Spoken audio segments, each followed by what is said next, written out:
pode passar, por favor, o slide. Um novo tema que iniciamos na semana passada, que é pessoas como nós, e tem sido, já desde o seu primeiro estudo, um estudo proveitoso porque nos ensina com o exemplo de homens e mulheres que no passado viveram e testemunharam em tempos difíceis a sua fé, nos motivando a também nos nossos dias encontrar respaldo, encontrar incentivo para viver verdadeiramente o Evangelho. E na semana passada, quem é que lembra qual foi o personagem ou a pessoa como nós que nós estudamos? Quem foi? Quem não ouviu, gente? Enoque, o homem que andou com Deus. Pouquíssima coisa lemos a seu respeito, mas o que lemos, lembra que a gente deixou bem marcada essa expressão?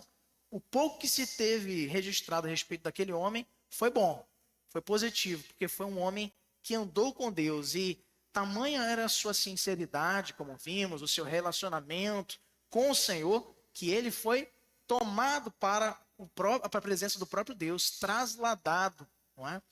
Ou numa outra linguagem que possamos entender melhor também, ele foi tomado pelo Senhor, ele não viu a morte. Pouquíssimos homens, e na Bíblia nós temos aí, que não conheceram essa primeira morte, que todos nós passaremos, não é? Não queremos passar pela segunda, que é a definitiva, é a condenação eterna. Mas a primeira morte, ela é uma realidade para a vida de todo cristão, exceto para homens muito especiais na história da relação de Deus com o seu povo, como é o caso de Enoque, como é o caso de Elias, não é? E nem mesmo Moisés, ele foi sepultado pelo Senhor, mas enfrentou a primeira morte. Então nós temos aí ricos exemplos nesses homens para nos inspirar a ter uma vida de santidade. E hoje, queridos, nós vamos falar sobre um outro grande personagem também do Antigo Testamento, que é Noé, um pregador da justiça. Noé, ele muitas vezes é lembrado, queridos, como um homem que viveu no seu tempo e vai ser marcado pelo comissionamento, pelo convite, o desafio, a missão que Deus deu a ele para a construção da arca. E esse texto, muitas vezes, ele nos leva a pensar sobre a importância de vivermos de maneira justa, de maneira íntegra, mesmo no meio de um mundo que está prestes a se arruinar. Quando nós olhamos, por exemplo, notícias como a da última semana, dos incêndios devastadores que tomaram as cidades da Califórnia, não é? Los Angeles, mansões de gente riquíssima que nem mesmo com todo o aparato financeiro pôde impedir o avanço implacável das forças da natureza. Que ensinamento precioso, não é? Muitas vezes, em outros locais, mesmo dos Estados Unidos ou aqui no nosso país, nós podemos ver casas muito mais simples, de madeira, né, à beira de um rio, como é a nossa realidade amazônica aqui, ribeirinha, e que estão lá, firmes e fortes, não é? E também não estão insuscetíveis a serem destruídas num evento climático, um terremoto, ou quem sabe uma enchente. Vários são exemplos, não é? A gente não pode olhar, olha, eu vi muita gente falando na internet assim, tá vendo? Estados Unidos, riquíssimo, está enfrentando aí. Pois é, mas recentemente nós tivemos uma tragédia sem precedentes no sul do nosso país, com cidades inteiramente submersas pela lama, pelo avançar das águas e das chuvas, e que vitimou, inclusive, muitas pessoas, lamentavelmente, porque quando o Senhor, ele intervém, e não pense que isso está fora do controle dele, e da mesma forma, não é porque está no controle dele que é uma obra de maldade. Tudo tem o seu propósito, e o Senhor não perde a rédea da história em nenhum dos momentos, mesmo diante das mais terríveis calamidades, como nesse caso que lembramos. A gente olha para isso, olha para guerras, um presidente que prestes a assumir os Estados Unidos da América já está ameaçando a anexação de territórios, e isso precisa desafiar as nossas orações diante de afirmações como essa, e de muito menos no passado se inauguraram guerras terríveis, como a Primeira Guerra Mundial, a Segunda, outras guerras que vitimaram também milhares.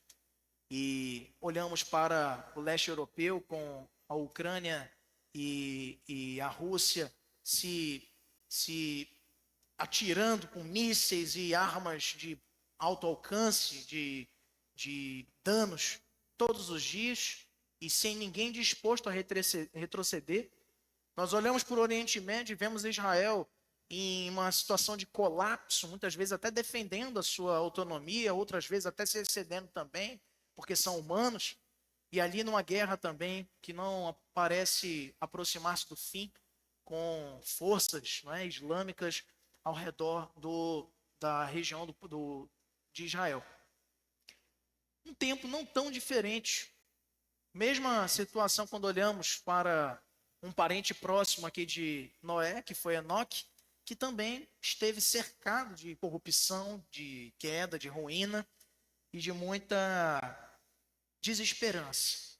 Quando olha para os seus pares, quando olha para a natureza em si, que tem sido maltratada pelo nosso mau uso dos recursos que Deus tem dado nas nossas mãos para cuidarmos. Noé, queridos, era um homem justo e íntegro entre os seus contemporâneos. Por quê? O texto, assim como no exemplo de Enoque, o texto aqui faz questão de mostrar, e isso aqui vai ficar como um marcador para todos os personagens que vamos estudar.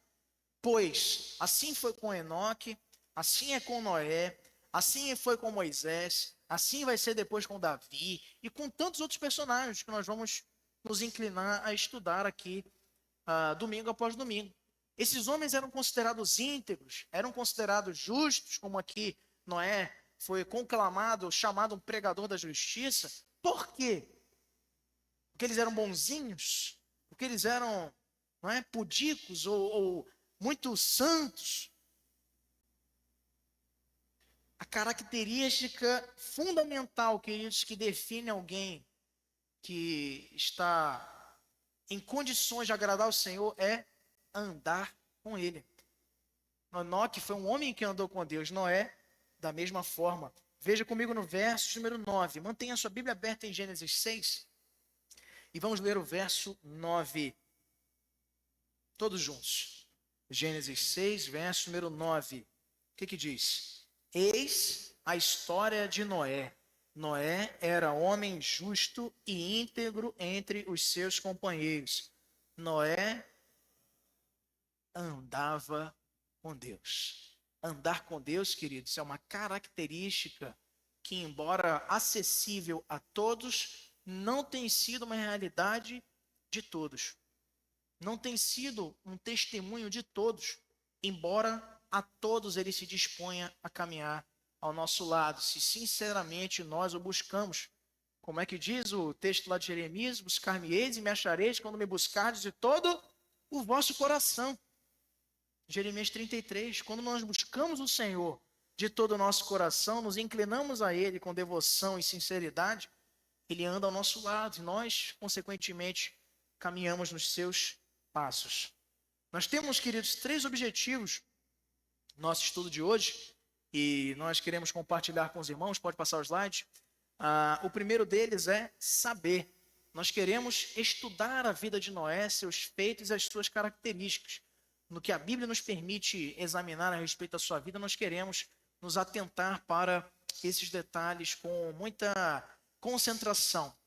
O primeiro objetivo é sempre saber. É um conhecimento que você vai adquirir nessa manhã, como eu adquiri também ao estudar antecipadamente essa lição. O segundo objetivo nosso é sentir. Todo aprendizado precisa despertar em nós uma experiência, um sentimento a respeito do que nós acabamos de aprender, que é o quê? Vamos ler todos juntos? Almejar intimidade com Deus. Se ao aprender isso, você não desejar estar mais próximo, andar com Deus como Noé, como Enoque, você então não vai recolher o que de melhor pode se recolher do aprendizado da palavra de Deus.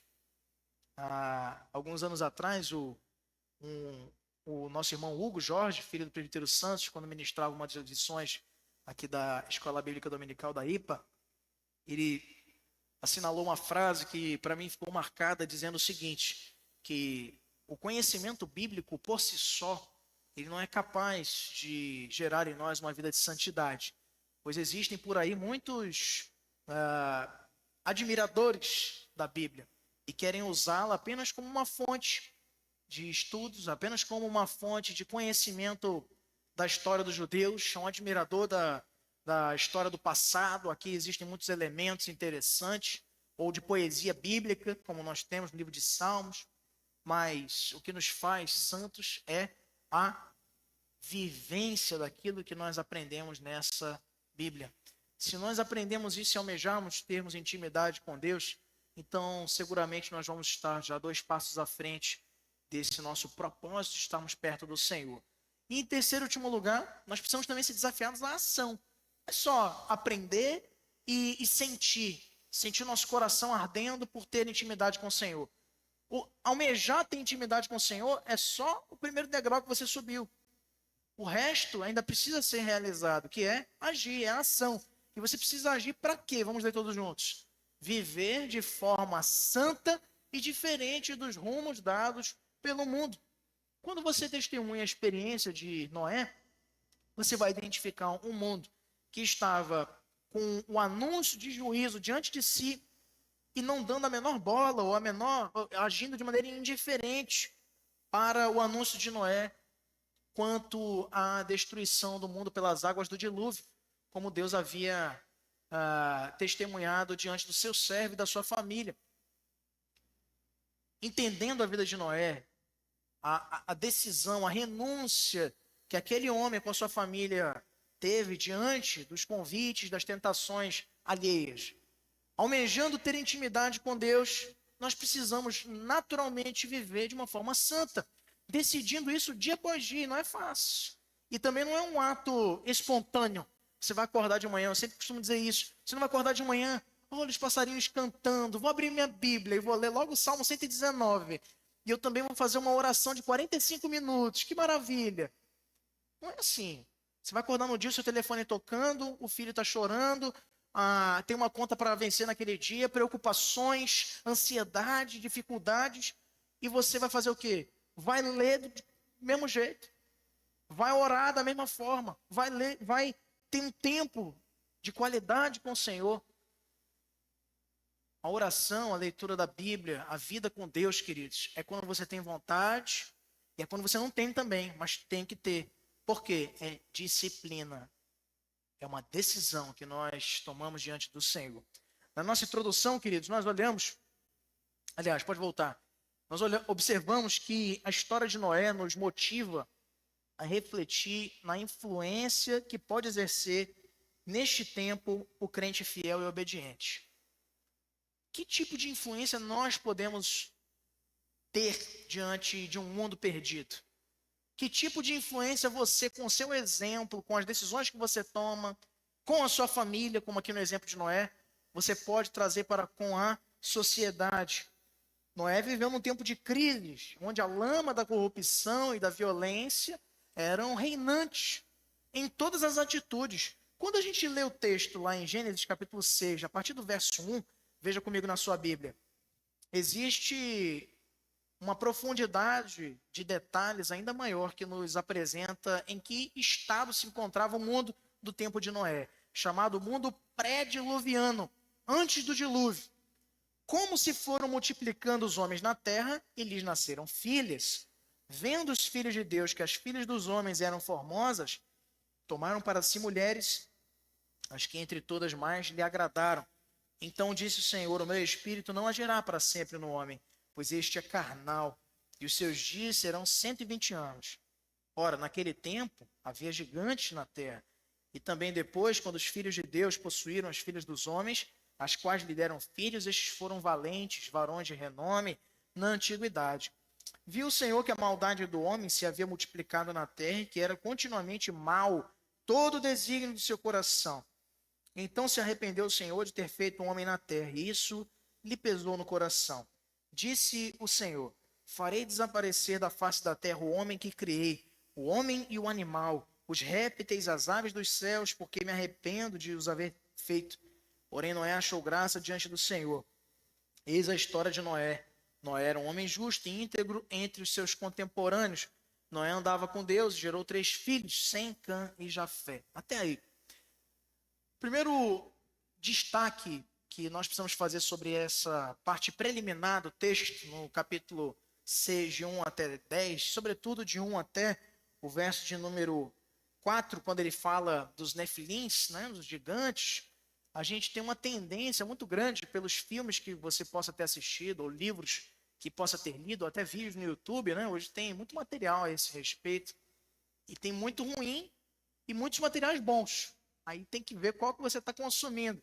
Mas veja, existe uma tendência muito grande que você já associe isto com anjos que se rebelaram no céu e desceram na terra e tiveram relações sexuais com mulheres, filhas dos homens. Então, filhos de Deus aqui seriam anjos e filhas dos homens eram as mulheres, né? Seres humanos. Então, disto nasceram híbridos, criaturas, meio anjo, meio ser humano. Aí a pessoa está profundamente arraigada na mitologia grega, quer pensar no Minotauro, em gigantes, né? Quando na verdade, queridos, você precisa sempre estudar a Bíblia. Isso é uma chave. É uma chave de sabedoria para você aprender direito a Bíblia, para você estudá-la conforme ela deve ser estudada, que é sempre examinar o seu contexto. Ok? Quando você olha para o capítulo de número 5, vamos começar a ler o capítulo 5, o que ele diz? Olha só. Este é o livro do que, gente? Da genealogia de Adão. No dia em que Deus criou o homem, a semelhança de Deus o fez, homem e mulher os criou. E os abençoou, ele chamou pelo nome de Adão no dia em que foram criados. E aí ele vai falando. Aqui, queridos, ele vai, em resumo, distinguir. Ele vai colocar a raiz da humanidade em Adão. E depois ele vai separar duas linhagens genealógicas. A primeira é a linhagem de Adão ou de Sete, que foi o filho que Adão e Eva tiveram depois da morte de Abel e da fuga de Caim como errante pelo mundo diante da sua condenação após ter praticado o primeiro homicídio. E depois ele traz também a genealogia de Caim, porque ele estava vivo.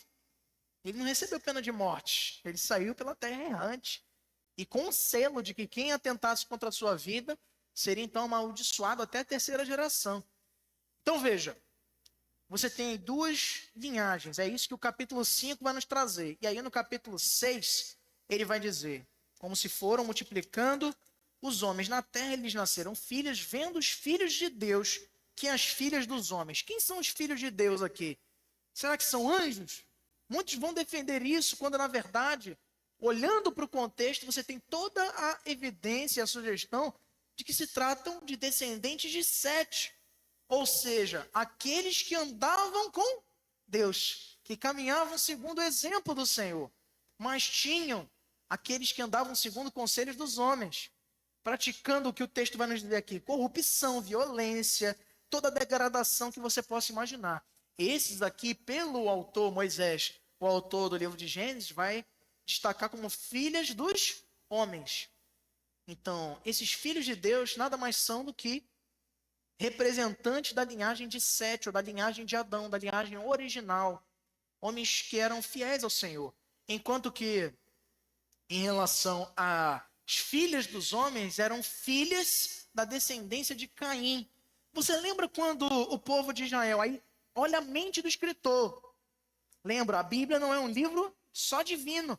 Também não é um livro só humano, é um livro divino-humano. Deus inspirou, mas não de maneira mecânica. Deus usou as ferramentas que os escritores bíblicos inspirados pelo Espírito Santo tinham, mas também usando a sua linguagem, usando a sua visão a respeito do mundo ao seu redor, como você vê nas características literárias de cada livro da Bíblia, com a marca daquele escritor. É isso que vai distinguir também a sua autoria. Moisés, ele está diante de um contexto, quando ele vai registrar aqui o livro de Gênesis, que é um contexto de ordens de Deus para a conquista da terra prometida. Tudo bem? Quando ele recebe, juntamente com todo o povo de Israel, instruções para a conquista da terra prometida, que depois vai ser levada a cabo por Josué, seu sucessor, eles tinham uma ordem quanto à conquista e quanto aos procedimentos da conquista. Quando eles conquistassem aquela terra, eles podiam se casar com o pessoal de lá? Sim ou não? Não. Mas eles obedeceram isso? Também não. Olha a mente de Moisés. Essa miscigenação iria prejudicar, não era questão biológica, iria prejudicar espiritualmente o povo. Por quê? Foi aí que a idolatria foi entrando de novo no seio de Israel. Eles já trouxeram isso do Egito. E quando chegam na Terra Prometida, eles têm seu coração moldado, porque o esposo era um midianita, era um cananeu, era um daqueles povos que foram poupados erradamente. E olha só as consequências até os dias de hoje, por conta de Josué, dos líderes das tribos de Israel terem sido, vou ser bonzinho. Deus mandou limpar a terra, para que eles fossem legítimos proprietários dali, onde Deus havia prometido aquela terra para o seu povo. Não foi assim que eles fizeram, e as consequências foram drásticas. Mas aí, queridos, olha a mente de Moisés, e aí ele vai receber do Senhor o mandato de registrar as Sagradas Escrituras. O que você acha que ele tem em mente quando ele vai registrar? Um tempo que ele não tinha vivido, Deus revelou para ele, verbalmente, para que ele registrasse na Torá. E aqui o primeiro livro da Bíblia, no Gênesis, ele fala: os filhos dos homens, os filhos de Deus e as filhas dos homens. Olha a compreensão dele, da miscigenação. Então existem muito mais, é óbvio que o texto não é claríssimo quanto a isso, tá? Mas existem muito mais elementos que nos autorizam a enxergar que o texto se refere a isso, não a anjos que se relacionaram com mulheres, aquelas coisas dos filmes, tá bom? São muito menores as evidências, inclusive de textos não inspirados, como o livro de Enoque, que não é um livro bíblico, é um livro histórico, mas não tem inspiração divina, e ele é muito usado para falar sobre isso, sobre terem sido gigantes aqui, esses nefilins, que são os gigantes. Na verdade, ele está falando não de homens de grande estatura, mas de homens de renome. E isso se reforça também pelos próprios os próprios substantivos que ele usa a seguir, não é? Adjetivando esses homens como varões de renome, no verso 4. Olha só, valentes na antiguidade. Então, gigantes aí não foram homens enormes, foram homens de fama, heróis do passado, grandes guerreiros, não é? Como foi Sansão, por exemplo, o próprio libertador de Israel, no livro de Juízes, e também foi considerado. Bom, feito esse destaque, nós temos que olhar, meus irmãos, para o contexto. Tudo isso aí, essa miscigenação que houve, gerou no mundo um caos, gerou no mundo desrespeito à aliança do Senhor, gerou no mundo uma sensação de impunidade, de que a violência sempre prosperaria, de que a corrupção não tinha mais condição de ser revertida. Não muito diferentes as circunstâncias de quando nós olhamos para o nosso mundo hoje e nos deparamos também com muita corrupção, com falta de compromisso com a palavra de Deus e com uma nação completamente eipada de pecado e imersa na desobediência, na rebeldia contra a palavra de Deus, em todas as instâncias. Ontem eu assistia a um vídeo rápido na internet, em uma das redes sociais, e muita tristeza, vi um jovem, já é um pouco maduro, já deve ter os seus 40 anos, mas ele foi muito conhecido por ser um músico e um comediante, mas cristão, compartilhando conteúdos e materiais muito edificantes, interessantes. E hoje esse cidadão mora em São Paulo, completamente dobrado a essa agenda do presente século para destituir a autoridade das Escrituras, para a contestação dos meios de graça, da igreja. E olhei com tanta tristeza e senti no meu coração o desejo de orar por ele. Não vou citar o nome aqui, pode até ser cortado depois o vídeo no YouTube aí, não é? Mas o fato é que muitos, como cantamos aqui em um dos nossos dias de oração aqui, nessa semana de oração na IPA, muitos que corriam bem, estavam no hino 132 do nosso cenário, hoje longe de ti estão, ou de ti vão. E é isso, na verdade, precisamos vigiar o tempo todo para que não estejamos desagradando o Senhor. Noé vivia num tempo de crise, de corrupção, de violência, e aquele homem, ainda assim, na sua integridade, não se deixou levar pelas práticas comuns e normais dos seus contemporâneos, mas seguiu o caminho estreito, o caminho difícil, como Jesus havia advertido seus discípulos. Larga é a porta, não é? E fácil, né? Acessível o caminho que conduz ao quê? Não ouvi? Perdição. O caminho da perdição é largo, é bem confortável, é tranquilo, mas, entretanto, estreita é a porta e espinhoso o caminho que conduz à salvação. E olha, no final dessa luta, no final dessa caminhada, os destinos são muito diferentes. A dificuldade da caminhada de quem haverá de se salvar pela graça do Senhor e apenas por ela será recompensada com uma coroa. Entretanto, para os que caminharem tranquilamente, de maneira acomodada, no caminho largo, andando por portas que não apresentam nenhum obstáculo para a nossa caminhada, a recompensa será a perdição e choro, ranger de dentes.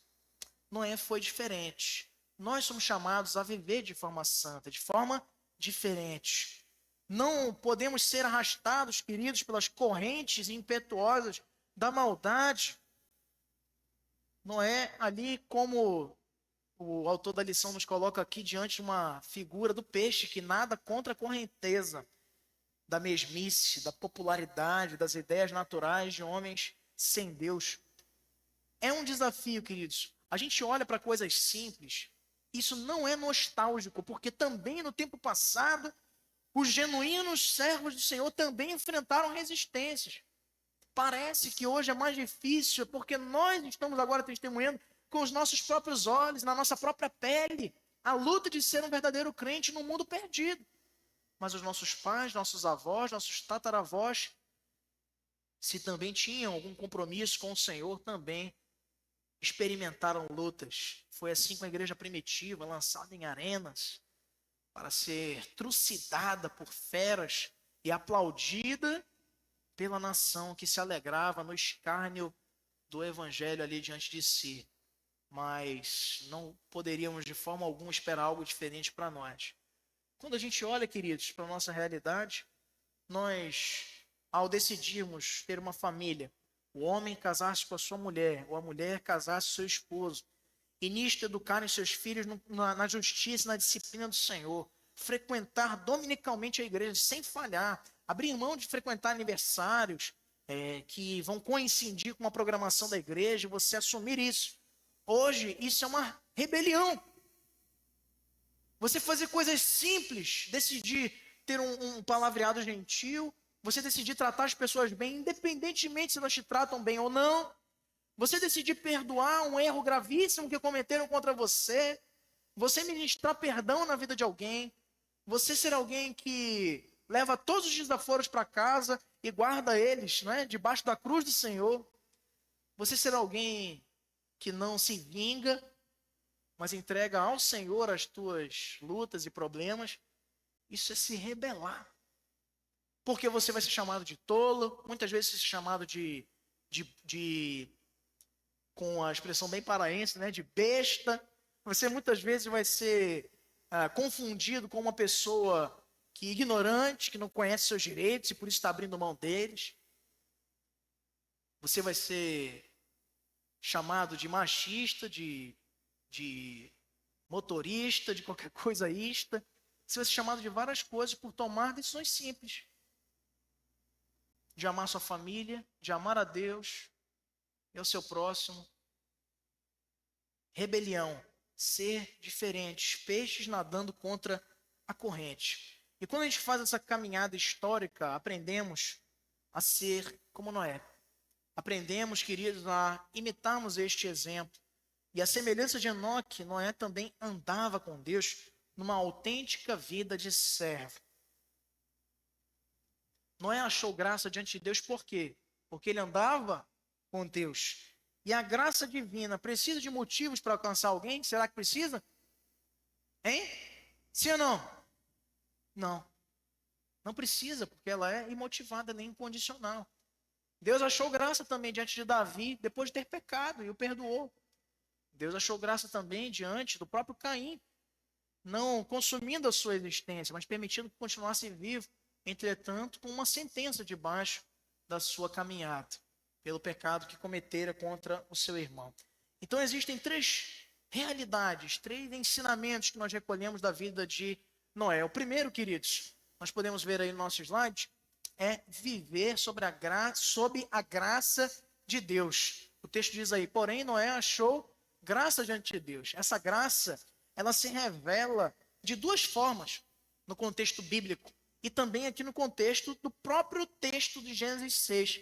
Primeiro, a graça, ela é transformadora. É assim que funciona comigo e contigo. A graça, ela não primeiro encontra um motivo. Olha o Edson, um cara tão íntegro. Olha só a Annalise, uma pessoa justa, honesta. A Silene, olha só, uma mulher que busca o Senhor em oração.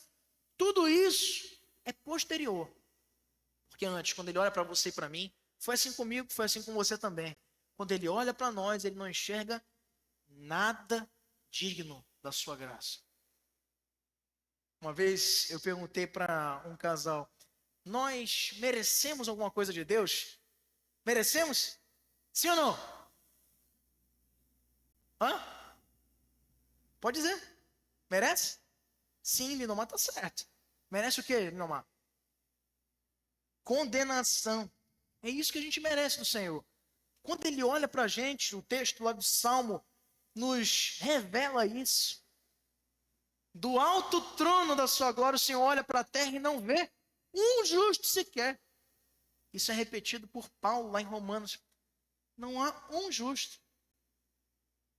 Não há quem não falhe, não há quem não desagrade o Senhor. Todos nós estamos debaixo dessa condição pela herança da nossa natureza caída. De Gênesis a Apocalipse, a Bíblia é claríssima em nos apresentar isso. Noé, queridos, era um homem que andava com Deus, sim ou não? Sim. Mas isso tornava digno da graça do Senhor? Não. Tempos mais tarde, eu vou guardar porque a gente vai falar lá no terceiro ponto, no terceiro ou quarto ponto. Noé também falhou. Veja, nem mesmo os mais justos dos homens que viveram entre nós eram merecedores da graça de Deus. A sua graça, ela é transformadora. No verso 8 nós lemos, porém Noé achou graça diante de Deus. Aqui está o segredo de uma vida vitoriosa e triunfante diante do Senhor.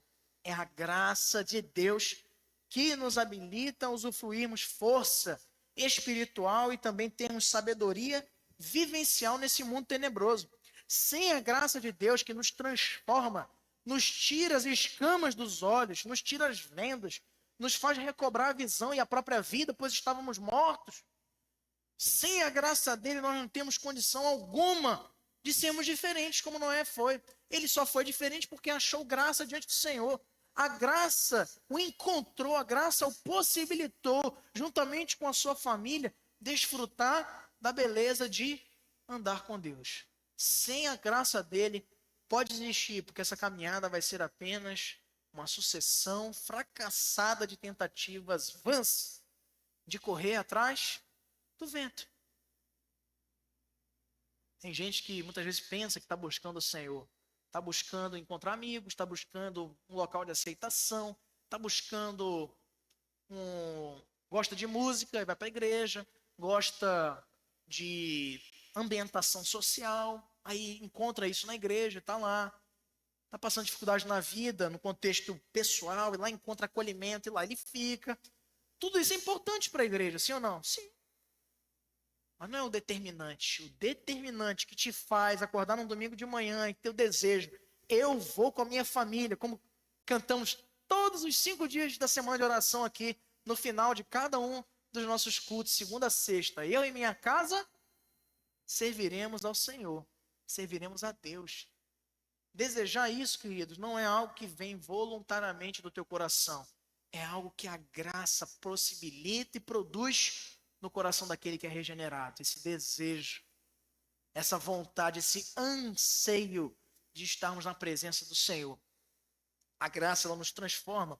Mas a graça também, querida, é a graça que nos salva. O texto nos fala do verso 14 a 21 dos detalhes que Deus traz a Noé quanto, número 1, ao dilúvio que haveria de consumir a criação ou parte dela, por ocasião da corrupção e do avanço generalizado do mal, mas Deus decidiu pela sua graça, porque eles não mereciam, salvar uma família. Gente, quando a gente olha para esses textos, fica até difícil de não crer na eleição. Quanta gente deveria ter também, boazinha, tranquilinha, famílias também. Não era só Noé. A gente olha para cá esse texto e se engana. Deus escolheu uma família como representante das demais e provando com isto a sua misericórdia. Porque o seu desejo, e veja, não confunda aqui quando ele diz que ele se arrependeu de ter criado o homem, não é o mesmo termo hebraico no texto aqui de Gênesis que é usado para Davi, quando ele, no Salmo 51, por exemplo, confessa seu pecado e diz que se arrepende. O arrependimento ali é outra palavra hebraica, porque é um arrependimento do homem. O arrependimento do homem é decidir voltar atrás, desejar que não fosse como foi originalmente. Arrepender-se aqui, quando o texto é usado, é para nos ajudar a entender qual era o sentimento de Deus, de angústia, de tristeza pelo caminhar do homem em desacordo com a sua palavra. É esse contexto que ele quer nos apresentar aqui, não que Deus errou, porque a palavra também nos ensina que ele não é filho do homem, não é homem para que minta, nem filho do homem para que se arrependa. Então, queridos, a graça, ela se revelou, se mostrou salvadora pela arca. Uma prova de que o Senhor, ainda assim, mesmo sem a humanidade merecer, incluindo a família desse Noé, uma família também problemática, não se engane. Ainda assim, ele mostra a sua salvação, que é imerecida. A arca arquitetada não por Noé, mas por Deus, no texto aí de Gênesis 6, 14 a 21, com parâmetros. Gente, Deus ele é muito detalhista, né? Tanto de altura, tanto de largura, tanto de profundidade. A tecnologia daquela época ela era bem avançada, tá? Quando você olha para Gênesis 5, e olha, a gente vai estudar isso aqui no nosso na próxima quarta-feira, vamos começar com o nosso estudo sobre o criacionismo. Só que nós talvez não cheguemos lá em Gênesis 5. A gente vai se voltar mais a examinar Gênesis 1 e 2, a origem de tudo. Por isso o nome do nosso estudo ao longo do ano de 2025 será Como Tudo Começou. Você não pode perder. Está feito o convite aí para que participe conosco às quartas, 19h30. E o texto de Gênesis 5, por sua vez, vai nos mostrar que naquele contexto ali da descendência de Sete, da descendência de Caim, havia já domínio sobre instrumentos de metal, sobre instrumentos musicais, domínio da metalurgia,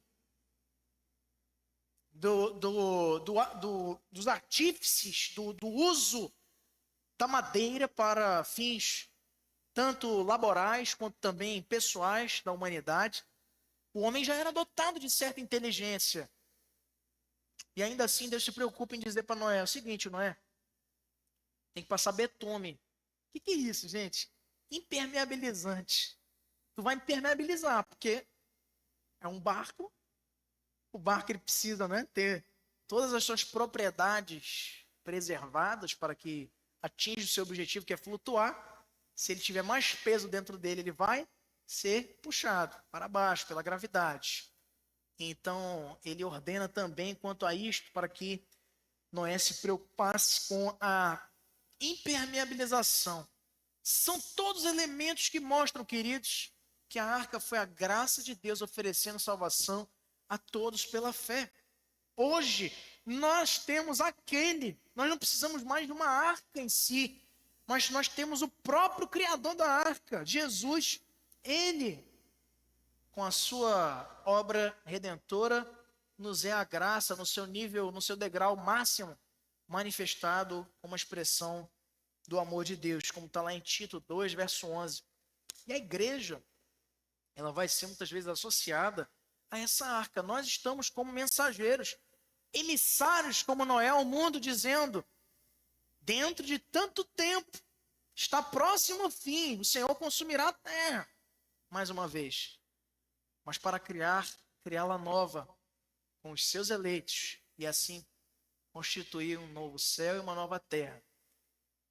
Essa é uma outra compreensão muito importante que nós precisamos ter. O crente, ele viverá no paraíso com Deus. E esse paraíso não é o céu. O paraíso é o novo céu e a nova terra. A gente tem essa compreensão, às vezes, também equivocada. A graça salvadora, queridos, é revelada pela arca, aqui no exemplo de Noé. Uma frase que nós colocamos aí para nossa reflexão, pode passar, de João Calvino. Ela nos diz: a graça de Deus é como uma fonte inexaurível, ou seja, interminável. Quanto mais dela recebemos, mais dela temos a receber. Tem uma música do cantor presbiteriano Estênio Marcius, é um violeiro, e ele tem... Escute essa música depois, que é sobre um peixinho, né, que vai nadando, e ele vai perguntando para o peixe, né? Perguntando depois para um pássaro, para falar sobre a infinitude da graça. Ele pergunta para o peixe se quanto mais ele nada, se vai acabando a água, se tem mais ainda para ele descobrir.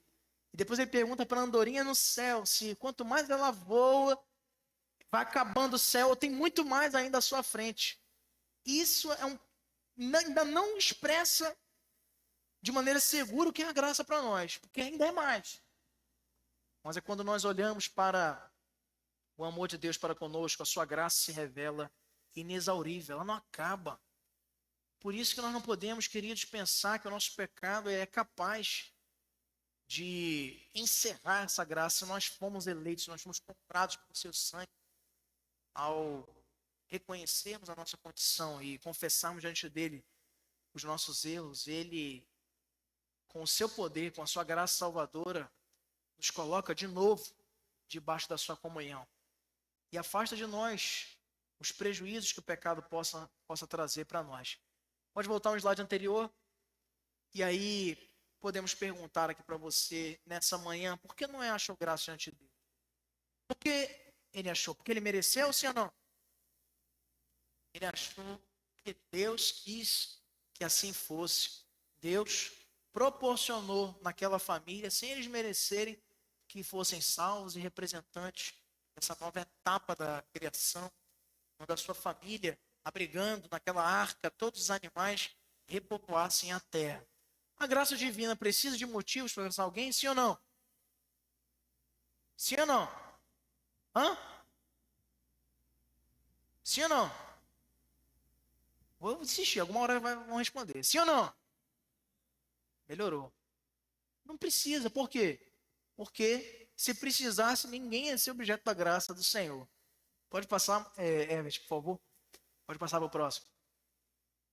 A aplicação desse primeiro ponto, queridos, onde vemos o exemplo de Noé vivendo sob a graça de Deus, convite que nós temos também para todos vivermos sob a graça e não sob a perseguição vã dos nossos próprios méritos, é que quando somos abençoados e demonstramos uma vida transformada diferente, é pela graça de Deus e não pelos méritos humanos.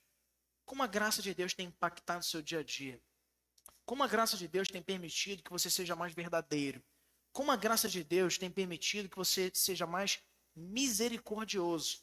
Alguém que olha com compaixão para as pessoas ao seu redor. Como a graça de Deus tem te motivado a querer andar mais segundo o seu exemplo e não segundo o seu próprio?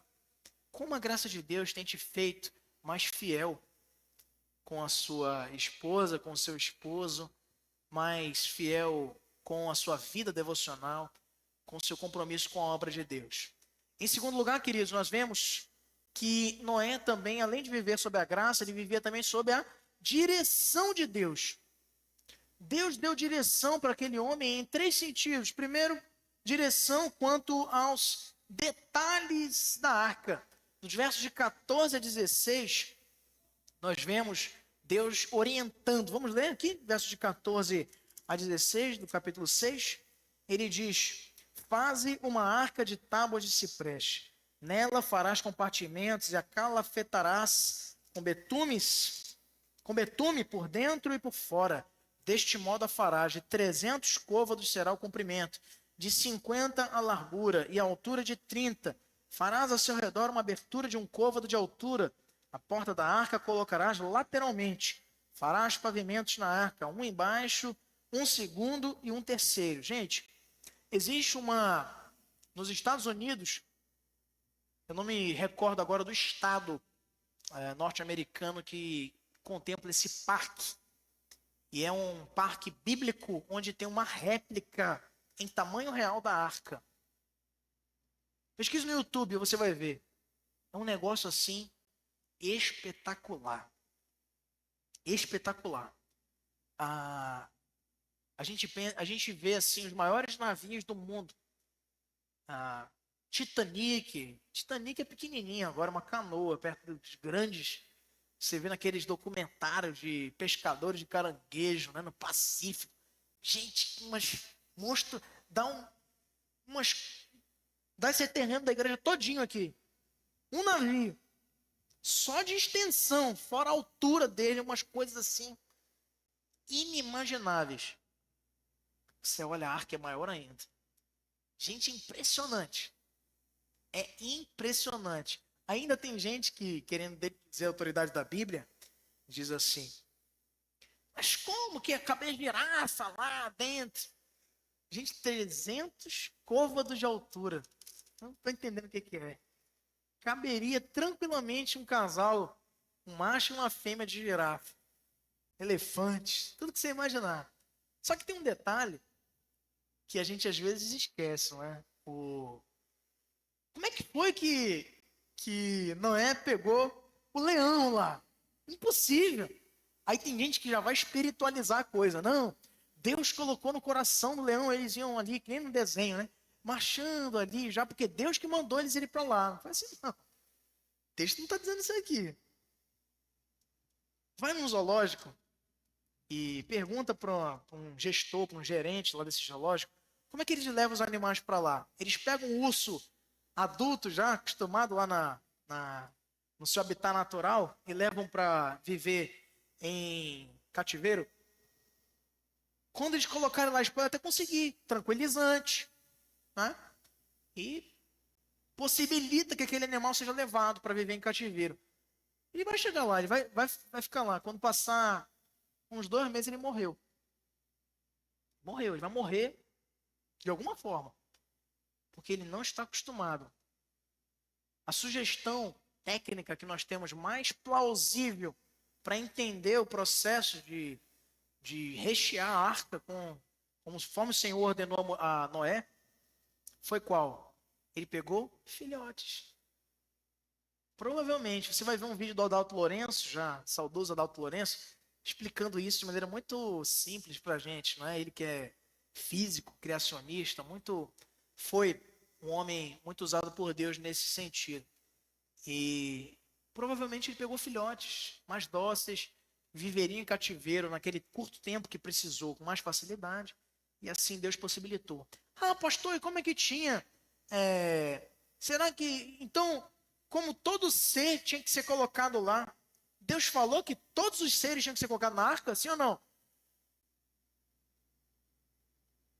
E aí? Não, ele não disse isso. Vamos ler o texto de novo? O que diz aqui, ó? Olha só. Verso de número 14. Faz uma arca de tábuas de cipreste, nela farás compartimentos e a calafetarás com betume, por dentro e por fora. E aí ele vai dando instruções quanto à construção da arca. E aí só, verso 17. Olha comigo com atenção. Porque estou para derramar águas em dilúvio sobre a terra para consumir toda a carne, em que há fôlego de vida. Essa expressão aqui é fundamental para nós entendermos, queridos, que são animais que respiram. Ah, pastor, quer dizer que tinha até um casal de mosquito lá na arca. Provavelmente. Mas não por conta desse detalhe aqui. Os peixes, por si só, não precisavam ser colocados, né? Motivos óbvios, né? Tem gente que, como é que colocou? Tinha um aquário dentro da arca, pelo amor de Deus, né? Eles não iam ser abalados, pelo menos não de maneira exterminativa na sua existência, porque eles são animais aquáticos e o dilúvio não os prejudicaria. São alguns detalhes que nós precisamos entender que reforçam a legitimidade, queridos, desse evento histórico. Microfone lá para o nosso irmão Mabson a fazer um comentário. E isso que nos mostra, em primeiro lugar, os detalhes da arca. Muitos de nós achamos que Deus não está interessado em detalhes. E por isso a gente negligencia as coisas pequenas. Esse texto nos ensina essa verdade. Deus está sim preocupado. Não foi só aqui na arca. Depois, quando ele ordena a Moisés que no deserto, na peregrinação deles até Canaã, construísse o tabernáculo, ele dá a orientação sobre qual era a altura das cortinas, como deveria ser construída a arca da aliança, como deveriam ser as vestes do sacerdote, em que dia que ele deveria oferecer as ofertas, de que forma, qual era o tempo, qual era o animal, tudo. O dia que deveria ser sacrificado, quais eram as características do animal. Depois, quando ele vai mandar a Salomão construir o templo, ele dá todas as coordenadas de que material era para ser feito o templo, como era para ser dividido os seus compartimentos, os seus cômodos, como era para ser organizada a sua liturgia, tudo. Mas tem gente que pensa assim, não, Deus não se liga com isso. Deus não está indo para detalhes. Liturgia na igreja, que bobagem. Liturgia, queridos, é uma demonstração que nós temos de servir a um Deus que é organizado. Se Deus se preocupa com detalhes, muito mais nós também devemos nos preocupar com eles. Pode falar, Márcio. A gente vê que muitas pessoas que tentam refutar os textos bíblicos, né, eles criam muitos argumentos. Por exemplo, eles falam que o dilúvio encheu de água, mas se for água doce, os peixes de água salgadas morreram. Se for água salgada, os peixes de água doce morreram. Enfim, né, criam uma infinidade de argumentos aí, que às vezes pode até pegar a gente, né, desprevenido. Porém, a Bíblia não está aqui para poder explicar tudo o que aconteceu na humanidade. A Bíblia Sagrada aqui está para falar de Cristo, de Gênesis, Apocalipse, né, da sua morte e ressurreição, do seu reinado. Então, a gente não tem que estar se batendo para poder explicar para A ou para B como foi que aconteceu. Mas até pode. Até pode, né? Mas o cerne não é esse, né? O cerne não é esse, né? Então... Isso é uma apologética, né? Isso que você falou muito interessante sobre a chuva. Vamos pensar aqui. O dilúvio, gente, não foi uma enchente. Deus não pegou um rio de outro planeta, exemplo, e arremessou na terra. Não foi isso. O que foi o dilúvio? Foram dias incessantes de chuva. E hoje, por acaso, não chove? Alguém que vai dizer um negócio desse aí, você vai dizer, sim, hoje não chove. E a chuva é o quê? Água doce ou salgada? Doce. Não necessariamente. Porque ela trabalha com absorção. Isso. E as águas oceânicas que são absorvidas? Vai ter uma característica mais salgada. Já próximo dos rios, no território amazônico, por exemplo, que é cercado de rios, vai ter uma característica mais doce. E assim a natureza vai se autocompondo dentro das suas próprias propriedades físicas e biológicas. Foi chuva. O nível das águas subiu, é o que o texto nos diz. Então, esse argumento, por exemplo, é um facilmente refutável. Pode continuar mais. Por exemplo, a gente vai ver de Gênesis Apocalipse, todos os textos bíblicos ali vão dar referência tanto à condenação humana e à salvação humana, né? E esse texto de Gênesis, como o senhor bem falou, né, falou, né, que Deus escolheu o seu povo ali, escolheu uma família, né, para poder salvar essa família. Isso sempre traz referência a que realmente Cristo veio fazer por nós. A escolher seu povo e a salvar seu povo para os novos céus e a nova terra. Então, a gente tem que olhar para a Bíblia realmente com essa visão, que ela está aqui para poder explicar e falar sobre Cristo. E não para explicar como é que surgiu o japonês, o chinês, né, outros povos e tudo mais. Onde a Bíblia dá o ponto final, dali em diante não posso partir e começar a criar deduções, argumentos, que a Bíblia não está ali para poder me dizer e explicar. Gente, não percam essa sequência de estudos em Gênesis, quando nós vamos começar na próxima quarta-feira a estudar. e que vai nos mostrar muitos detalhes. Eu tenho certeza que você vai ser edificado. Tem muita coisa, como o Marcos colocou aí, que vai nos dar substância, autoridade, para mostrar que a Bíblia ela não fala de uma historinha, fala de evidências, perdão, fatos históricos. O microfone lá para a Silene. Fatos históricos e que nos colocam também numa condição de compartilhar com o mundo de maneira técnica elementos e evidências que nos demonstram o agir de Deus em todas as fases da história. Pode falar, Márcio. Ontem, meu irmão chegou ontem de viagem, né? A gente estava conversando justamente sobre isso, né? Eu e ela Jordana. E aí eu falava para ele, né, que o cristianismo é a única religião que se coloca a ser provada.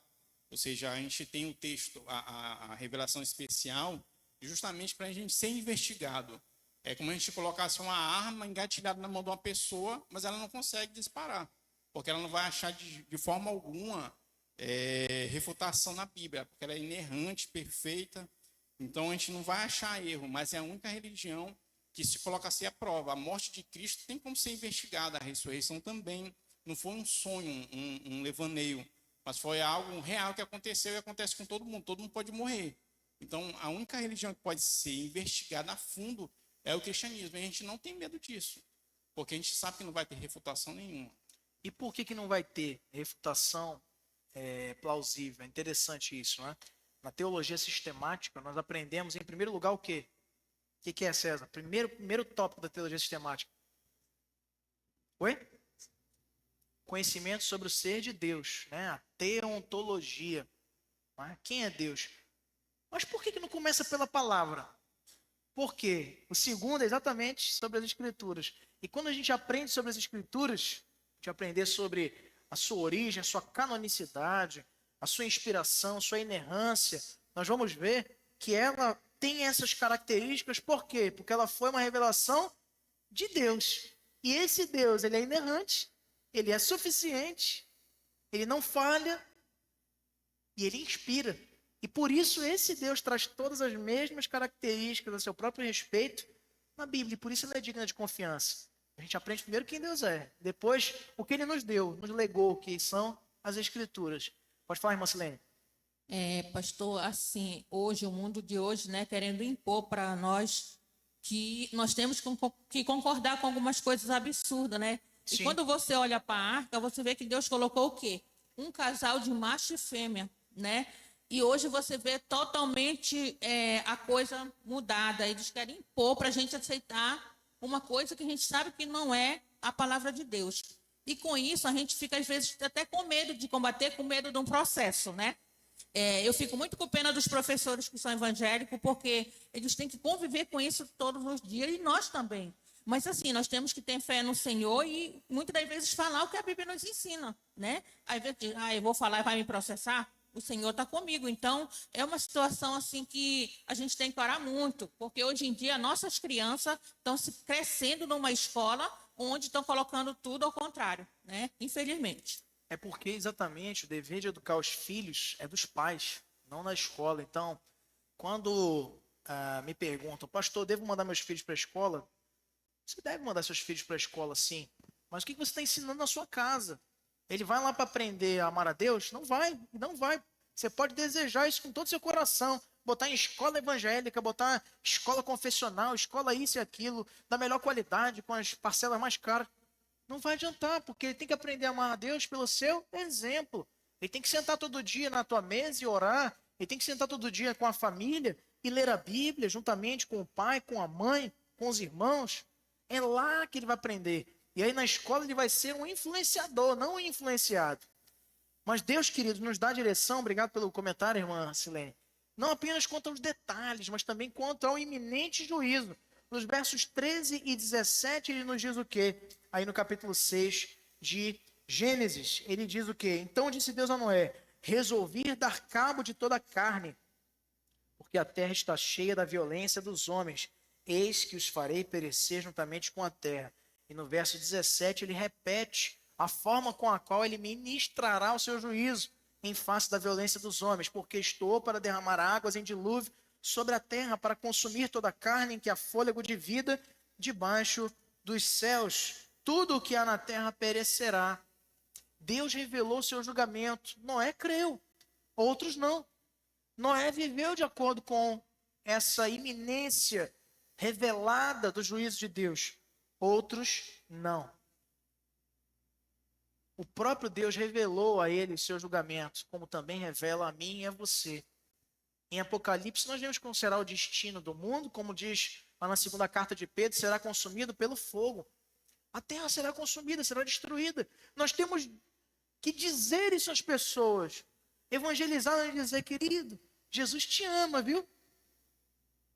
Evangelizar e dizer ao mundo qual será o seu destino final, que nós já conhecemos, como Noé. Noé não disse para o povo, entrar na arca, porque Deus é muito bonzinho. O mundo será destruído. E fizeram um pouco caso da sua pregação. Mas também farão de nós. Também se encontrarão resistentes à nossa pregação. Muitas vezes endurecerão a sua vista, o seu coração, para com o anúncio que nós precisamos fazer a respeito do seu julgamento. Noé vivia sob a direção de Deus. Viver sob a direção de Deus, queridos, muitas vezes vai implicar em termos nos nossos lábios a certeza de que Ele é justo. Ele julgará o mundo e precisamos dizer isso aos outros. E viver sob a direção de Deus, além de atentarmos quanto aos detalhes e quanto ao iminente juízo, também é sermos obedientes. O verso 22 diz assim: assim fez Noé consoante tudo que Deus lhe ordenara. Gente, o que mais tem nos dias de hoje é um crescente movimento de gente que entende que pode servir a Deus do jeito que quiser. Eu fico imaginando se Noé fosse contaminado pelo espírito desse século XXI, ele certamente não ia fazer dessa forma. Ele ia olhar para Deus e falar assim, Deus, mas de madeira, é melhor a gente fazer de metal. Vamos fazer de uma arca de acrílico, uma arca de alumínio. Não, Moisés, eu não estou te perguntando como é que você acha melhor fazer a arca. Eu já estou te dizendo todos os detalhes dela, só faz. Não, mas Deus, pensando bem, um par de cada animal não é melhor. Só um. Aí depois só dá um jeito aí, um estalar de dedos e faz. Vai dar muito trabalho. Sabe? A gente quer facilitar, a gente quer contestar a Deus. Uma das marcas de andar sob a direção do Senhor é andar obediente. Noé sabia exatamente o que tinha que fazer. Por quê? Porque ele adivinhou? Por que ele sabia o que tinha que fazer? Porque Deus disse para ele. Todos os detalhes. Deus nos diz também, queridos, como temos que viver. Deus nos diz também o que temos que fazer para lhe agradar. E a gente pega aqui, não, acho que dessa forma que é melhor. Porque a gente quer fazer na nossa própria cabeça. Nós queremos agradar a nossa própria conveniência. Deus não nos chama, queridos, para sermos seus cooperadores nesse sentido. Somos seus cooperadores, sim, quando obedecemos a Ele. Porque tudo que Ele faz é excelente e é bom. Mas maldito o homem que confia no homem. E isso inclui nós mesmos. Porque se você não sabia, você é um ser humano. Agora explodiu a mente muitas vezes, você não sabia disso, né? Se nós confiamos em nós mesmos, estamos incorrendo em maldição. Como nos diz o texto do profeta Jeremias. Noé sabia o que fazer, porque Deus tinha dito para ele, ele teve coragem de obedecer em tudo a Deus, mesmo suportando as consequências disso. E um desafio, uma pergunta que fica para nós pode passar. Nós vemos aí, queridos, em John Bunyan, essa certeza, ele diz, seguir a direção de Deus é comandar a estrada certa, mesmo quando o caminho é difícil, o destino final é seguro. O grande autor de um livro também muito inspirador nesse contexto, O Peregrino, John Bunyan, pastor que era reformado, ele nos mostra que a obediência é a caminhada, apesar das dificuldades, dos tropeços, que tem um destino certo, seguro. Tem uma morada esperando aqueles que são discípulos do Senhor, como ele nos prometeu em João 14. Existe uma coroa nos aguardando no final desse carregar da cruz, passo a passo, com suas lutas e suas dificuldades. E o desafio que fica para nós em relação a isso é que para andar sob a orientação do Senhor, sob a direção de Deus como Noé, é necessário estar sintonizado com a sua voz, revelada na sua palavra. Deus verbalmente se comunicou aqui com Noé, mas ele nos fala também aos corações a partir da Escritura. É na Bíblia que nós ouvimos a sua voz falar no nosso coração. E na exposição da Bíblia, através dos seus servos, que pregam com fidelidade a sua palavra. Você tem cultivado momentos devocionais no qual você busca discernir a vontade de Deus? Porque você não pode, queridos, é uma coisa desassociável. Você não pode dizer que segue sob a direção de Deus e não sabe nada sobre o que Ele quer. Você não pode dizer que cumpre, tem umas músicas que colocam isso aí como se fosse um padrão inalcançável, né? Mas é alcançável. Eu estou no centro da vontade de Deus. E qual é essa vontade de Deus? Se você acha que é a fraternidade universal, que é uma bandeira política, que são opções legalistas, é a roupa que você veste, ou então o vocabulário que você possui. Se você acha que estar no centro da vontade de Deus é isso, você está muito enganado. Estar no centro da vontade de Deus é estar no centro das Escrituras. É aprender dela, se alimentar dela, praticá-la com coragem e ousadia num mundo perdido como Noé também o fez. Você está praticando exatamente aquilo que crê e prega? Ou você tem pregado o que você não vive? Ou pior ainda, você não tem nem pregado nem vivido? A reflexão para nós, neste sentido, queridos, não é para nos massacrar, é para nos ensinar, nos exortar a entendermos que não tem outra forma de vivermos sob a direção do Senhor. Noé, ele vivia sob a graça do Senhor, ele vivia sob a direção do Senhor, e ele vivia também com obediência. A sua direção também moldava o seu andar. E obedecer, lembra-nos de uma palavra que é o nosso terceiro ponto. Ele andava sob o pacto de Deus. Essa palavra às vezes pegou uma conotação muito negativa, né? Quando você vê um filme assim, responda para mim com muita sinceridade. O Pacto. Esse filme é o quê? De comédia? Hã? De terror. Por quê? Porque com esse movimento, né, de cinematização do exorcismo, das possessões demoníacas, a gente pegou que pacto é um contrato que você assina com o diabo. Não é isso? Mas não é isso que significa.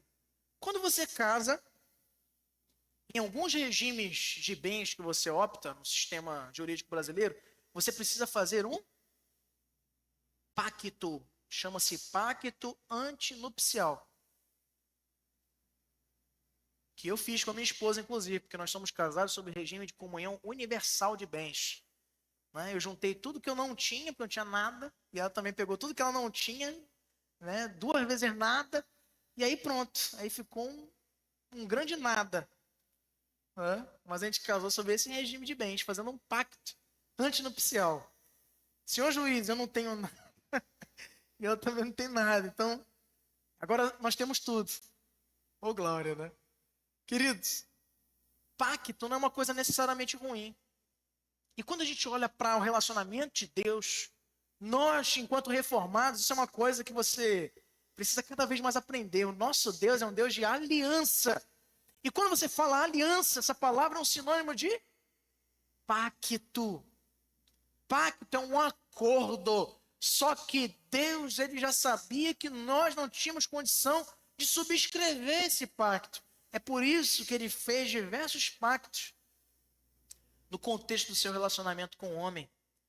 Quando olha para Adão e Eva, ele fez um pacto com os nossos 2 primeiros pais, que foi o pacto das obras. E eles falharam. o seu mistério. Eles, e somente eles, representando a humanidade, tinham a valência, a possibilidade de escolher praticar o bem e de escolher praticar o mal. Nós queremos, e querer não é poder. Nós queremos fazer o bem. Paulo diz isso, mas nós não fazemos. Quem faz o bem por nós? É o Senhor, é o Espírito que em nós habita, que faz mortificar a carne e nos possibilita agradarmos o Senhor. Sem o Espírito, está arruinado. Você só vai fazer o mal. Você pode querer, desejar, se esforçar, você vai fazer o mal. Até fazendo algo aparentemente bem, está fazendo mal.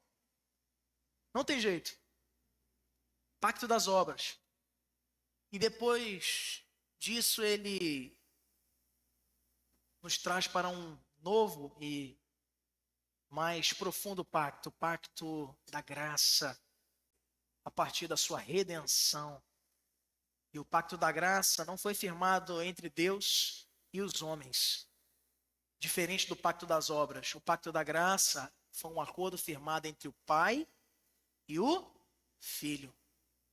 Ele cumpriu, só que substitutivamente nós precisamos ter essa identidade com ele na sua morte. Ele morreu por nós e nós morremos para o pecado. Por outro lado, ele ressuscitou para nos trazer a expectativa da vida eterna. E nós precisamos ressurgir para uma nova vida. Pacto, queridos, não é uma coisa ruim. Aqui, em Gênesis 6, aliás, em Gênesis capítulo 9, versos de 13 a 18, vamos ler? Ele faz também com Noé e sua família um pacto, uma aliança. Ele diz, porei nas nuvens o meu arco, que não é símbolo aí de movimento X e Y, ou com muitas outras letras aí que você sabe do que eu estou falando, mas é um sinal da aliança, diz o Senhor a Noé, entre mim e a terra. Sucederá que quando eu trouxer nuvens sobre a terra e nelas aparecer o arco, então me lembrarei da minha aliança, firmada entre mim e vós e todos os seres viventes de toda a carne. E as águas não mais se tornarão em dilúvio para destruir toda a carne. O arco estará nas nuvens, vê-lo-ei e me lembrarei da aliança eterna entre Deus e todos os seres viventes de toda a carne que há sobre a terra. Disse Deus a Noé, este é o sinal da aliança estabelecida entre mim e toda a carne sobre a terra. O pacto. Noé andava sob este pacto. E essas promessas, as promessas do pacto eram, em primeiro lugar, não mais a destruição da terra pelo dilúvio. Ele prometeu que não destruiria, e não destruiu realmente, novamente, a terra desta forma. Veja, tem gente que diz assim, olha, o Apocalipse contradiz Gênesis, porque Deus disse que vai consumir a terra. Mas é pela água, sim ou não? É pelo fogo. Então ele não está descumprindo sua promessa. No direito, a gente é conclamado a isso. A palavra faz toda a diferença, o termo usado. Ele não disse que não vai mais destruir a terra, ele disse que não vai destruir pelas águas. E isso ele manteve em todas as eras, até os dias presentes. Ele também prometeu com seu pacto, como está lá em Gênesis 8, 21 a 22, a carne para o alimento. Vamos ver lá? Gênesis 8, 21 e 22. E o Senhor aspirou o suave cheiro e disse consigo mesmo, não tornarei a amaldiçoar a terra por causa do homem, porque é mau o desígnio íntimo do homem desde a sua mocidade. Nem tornarei a ferir todo vivente como fiz. Enquanto durar a terra, não deixará de haver sementeira e ceifa, frio e calor, verão e inverno, dia e noite. O alimento, que é fruta colheita, proporcionada por essa aliança que Deus fez com Noé, sua família e com toda a humanidade.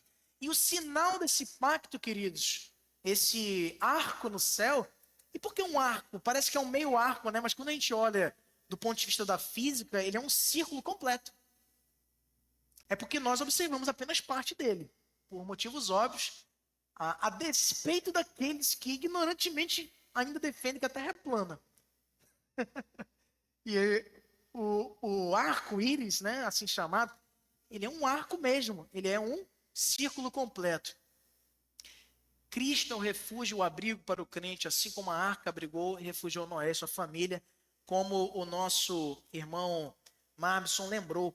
O viver de Noé, queridos, nos ensina que é possível sim andar com Deus, sob a sua aliança, sob a sua graça, com justiça, com retidão, com integridade de vida. É possível, em meio a tanta corrupção e maldade, sim, o cristão ter a sua caminhada sob a direção e orientação do Senhor. E é possível também, sim, termos sensibilidade espiritual para discernir tempos e épocas em que o julgamento divino vai cair sobre esta geração. E sobre este aspecto do pacto, nós separamos uma frase aqui, muito interessante, pode passar, por favor, que nós vemos aí Michael Horton, um grande calvinista, ele é autor de vários livros, dentre eles A Favor do Calvinismo, recomendo a leitura a todos os irmãos. Ele diz: o pacto de Deus é a base da nossa esperança, pois nele Deus nos promete que ele será tudo o que precisamos para sempre. E é nisso que depositamos a nossa confiança. E em quarto e último lugar, queridos, nós vemos aí um aspecto também que não poderia ser deixado de ser lembrado. A gente olha, muitas vezes, tem gente que diz assim: não, a Bíblia, ela só fala as coisas boas das pessoas. Quem diz isso não leu a Bíblia. Não tem lido a Bíblia. Geralmente, quem contesta ela não lê. Isso é um fato. Quem contesta muito a Bíblia não está lendo ela. Porque se a gente lê mesmo com o coração aberto para aprender dela, não tem como você desacreditar da sua autoridade e da sua inspiração. Sobretudo, porque a Bíblia ela não fala só as partes boazinhas das pessoas. Porque a gente só aprende com as coisas boas, queridos? Sim ou não? Não. A gente aprende também com os maus exemplos. Se formos inteligentes o suficiente, os maus exemplos alheios já vão nos antecipar a preparação para que não caiamos nos mesmos equívocos, nos mesmos vacilos. Noé, ele embriagou-se, criou escândalo para os seus filhos. Veja comigo lá no capítulo 9, nos versos de 21 a 23. Diz aí: bebendo do vinho, embriagou-se, se pôs nu dentro da sua tenda. Cã, pai de Canaã, vendo a nudez do pai, fê-lo saber fora a seus dois irmãos. E então, Sem e Jafé tomaram uma capa, puseram-na sobre os seus próprios ombros, sobre os próprios ombros de ambos, e andando de costas, rostos desviados, cobriram a nudez do pai sem que a visse. Até aí. O excesso, nem mesmo alguém que anda segundo o coração de Deus, que anda sob a sua direção, sob o seu pacto, sob a obediência do Senhor, como era Noé, vai estar imune a cair. Isso nos lembra logo daquele texto, né, de 1 Coríntios 10, 12, que está aí na tela. Aquele, pois, que pensa estar de pé, veja que não cai. Vamos ler todos juntos?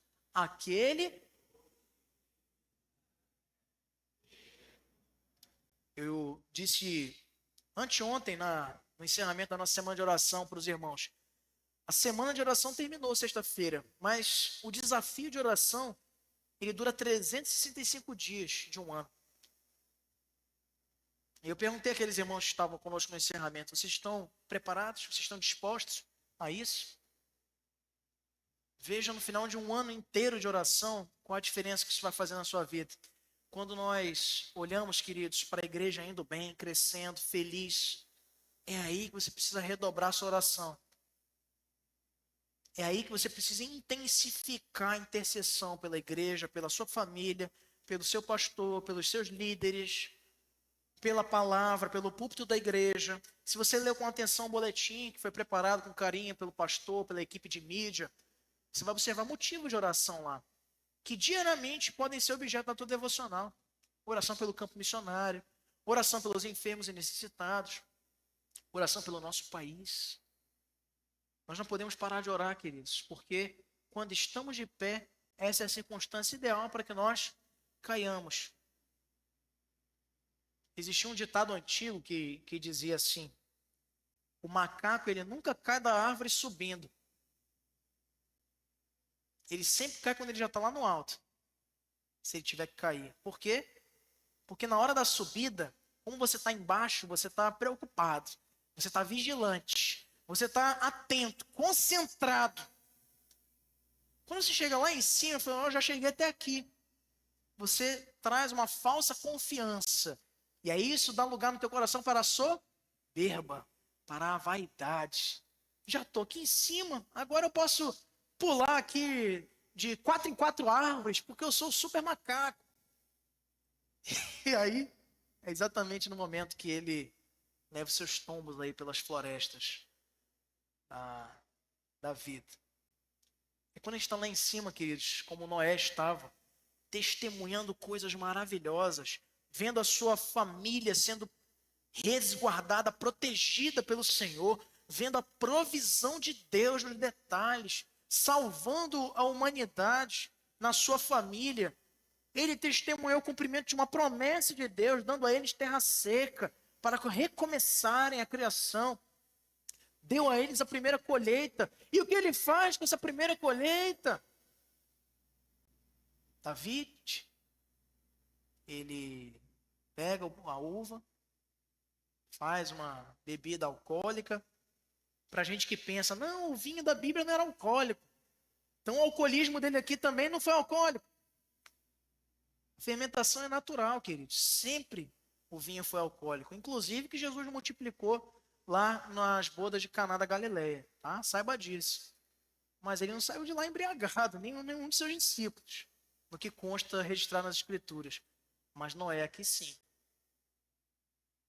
Como foi possível para esse gigante da fé, Noé, cair como ele caiu? Porque ele andou fora da vontade de Deus. E veja, nem mesmo, queridos, uma carreira inteira, nem mesmo uma vida prestada em favor do Evangelho, a construção de uma reputação, a construção de um testemunho, vai te blindar de uma pequeníssima coisa, envergonhar a Cristo e botar tudo a perder. Nós não podemos nos esquecer disso. Ore sempre pelos nossos pastores jubilados. Reverendo Elcio, o reverendo Sérgio Barba, que está prestes também a se jubilar neste ano, 2025. Homens que têm uma trajetória de fé, mas que não podem ser esquecidos das nossas orações, porque Deus precisa cuidar deles ainda em cada instante, sob pena de imitarem em algum momento o exemplo de Noé. Pode acontecer com qualquer um deles, porque são homens, como eu sou, como você é também. Andar fora da vontade de Deus, queridos, como esse exemplo nos mostra, né? O triste fim de um grande servo de Deus. Quem podia imaginar essa cena? Ele que era íntegro entre os seus contemporâneos, ele que andava com Deus, como está lá em Gênesis 6, 9, e cair de uma forma tão escandalosa, gerando escândalo para os seus próprios filhos, como está lá no verso 21 a 23. Aquele que está de pé precisa cuidar para não cair. Eu trouxe aqui, queridos, alguns elementos para a gente pensar um pouco sobre essa questão do álcool, que é um tema deveras polêmico, muitas vezes, no seio da nossa igreja. Pode passar, Herbert. Como que o álcool age no corpo? É no intestino que 75% das moléculas de etanol, que é o álcool, passam para o sangue. O principal ingrediente das bebidas alcoólicas é a molécula do etanol. E assim que a pessoa toma um gole, uma pequena parte dessas moléculas já começa a entrar na corrente sanguínea pela mucosa da boca. No estômago, apenas 25% do etanol entra no sangue. O resto cai na corrente sanguínea enquanto quando a bebida chega no intestino delgado. Pode passar.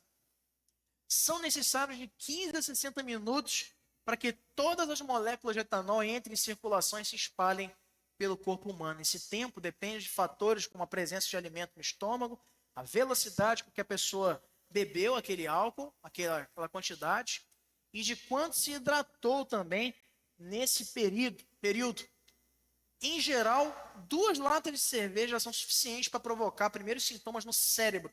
Varia de pessoa para pessoa. Olha só, leva-se 1 hora para processar no organismo humano 14 miligramas de álcool, que equivale a 350 ml de cerveja, que é uma latinha, ou 150 ml de vinho, é meia taça, ou 40 ml de uísque, ainda menor ainda, Um dedinho ali de um copo de uísque já é o equivalente a isso. Olha só, as reações dessa fonte aí do Mundo Estranho, da revista Abril, 30 miligramas de álcool no sangue já é capaz de gerar em nós sensação de euforia e excitação. É por isso que naturalmente se vincula essa alegria motivada, né? A pessoa que está consumindo álcool. Apenas 30 miligramas. 50 miligramas já reduzem a coordenação motora e alteram o seu humor. Há pessoas que ficam mais contentes, há outras que ficam mais mal-humoradas, e assim depende de cada organismo. 100 miligramas de álcool diminui já a nossa concentração, piora os seus reflexos e gera perda do equilíbrio. É por isso que se associa muito a pessoa que está embriagada àquela pessoa que anda meio tropegando, né, pelas ruas. 200 miligramas já geram náusea e vômitos, fala arrastada, visão dupla, que o cérebro está sendo afetado pelo etanol. 300 miligramas já te geram anestesia, lapsos de memória e sonolência. Aí você já começa a esquecer das coisas, não é? Já começa a não sentir certas intervenções na tua pele mesmo, que você está anestesiado. Lapsos, começa a esquecer das coisas, não sabe nem mais onde é que você está. 400 miligramas, insuficiência respiratória, coma e até risco de morte. De gole em gole. Você sabe que Noé, ele não pegou. Ele tomou pouquíssimo álcool, já foi suficiente para ele chegar no estágio em que ele chegou. Pode passar, Herbert. Quais lições esse episódio da embriaguez de Noé nos apresenta?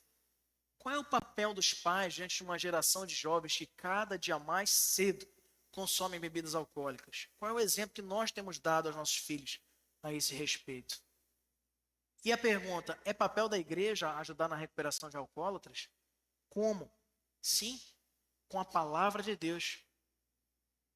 Nós precisamos lidar com esses dois grupos. Existem crianças que são ensinadas sobre a moderação no âmbito de um lar sadio. E conseguem, num festejo de um ano novo da vida aí, tomar uma taça de espumante e continuar vivendo. Não precisa de mais do que aquilo. Mas existem também irmãos que tiveram passado no alcoolismo e que para esses segue-se a representação e a advertência do que Cristo disse aos seus discípulos. Se a tua mão tem te feito pecar, arranca. Para esses a abstenção não é uma faculdade, é uma obrigação. Para que não incorram novamente nas tentações do velho homem. O papel dos pais é educar os seus filhos quanto à moderação.